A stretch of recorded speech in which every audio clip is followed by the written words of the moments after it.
রোহান যখন বড় হবে ওকে আমার কথা বলো না কখনো।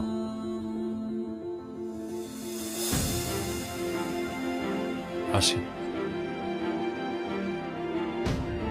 তোমার এই প্রস্থানে কি যেন একটা অজানা ব্যথা কাজ করছে।